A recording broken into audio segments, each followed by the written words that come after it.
70,000 টাকার মধ্যে যদি এমন একটি বাইক পান যেটি লুক, পারফরমেন্স এবং ব্রেকিং সব দিক থেকেই দারুণ, তাহলে কি আপনি সেটি মিস করবেন? আজ আমরা দেখব পালসার ডাবল ডিস্ক 2022 মডেল। এই বাজেটে এই বাইকটা কতটা ভালো। প্রথমে যদি লুকের কথা বলি, এই বাইকটি সত্যি আকর্ষণীয়।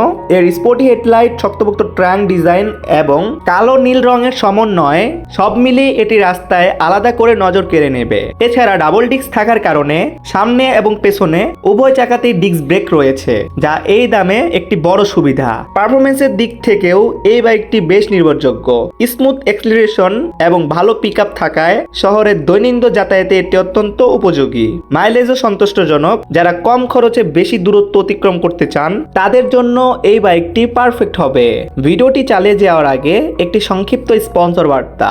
আপনি যদি চকলেট পছন্দ করেন তাহলে সাফারিং চকলেট অবশ্যই একবার টেস্ট করে দেখতে পারেন। মাত্র 450 টাকায় এক বক্সে পাচ্ছেন 30 পিস, যা পরিবার বা বন্ধুদের সঙ্গে ভাগ করে নেয়ার জন্য উপযুক্ত।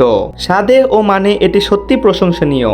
যারা অর্ডার করতে চাচ্ছেন এখনই হোয়াটসঅ্যাপ করুন। এবার আসা যাক ব্রেক ও কন্ট্রোলের বিষয়ে। ডাবল ডিস্ক ব্রেক থাকার ফলে এই বাইকটি ব্রেক করার সময় বেশ স্থিতিশীল থাকে। উচ্চ গতিতে নিয়ন্ত্রণ বজায় রাখা সহজ, যা নিরাপত্তার জন্য অত্যন্ত গুরুত্বপূর্ণ। নতুন রাইডারদের জন্য এটি একটি বড় সুবিধা হিসেবে বিবেচিত হতে পারে। এই বাইকটি বিশেষভাবে উপযোগী শিক্ষার্থীদের বা অফিসগামী ব্যক্তি যারা অল্প বাজেটে একটি স্টাইলিশ এবং কি কার্যকর বাইক খুঁজছেন তাদের জন্য এই বাইকটি চমৎকার হবে। তাহলে 70,000 টাকার মধ্যে পালসার ডাবল ডিস্ক 2022 মডেল আপনার কাছে কেমন মনে হলো? আপনার মতামত জানাতে পারেন। অবশ্যই ভিডিওটাও ভালো লাগলে লাইক করে দিবেন, চ্যানেলটা সাবস্ক্রাইব করে পাশে বেল আইকনটি অল করে দিবেন। সো আজ এ পর্যন্ত, দেখা হবে নেক্সট কোনো ভিডিওতে। সেই পর্যন্ত ভালো থাকবে, সুস্থ থাকবেন, নিচের ভালো রাখবেন। আল্লাহ হাফেজ গাইস।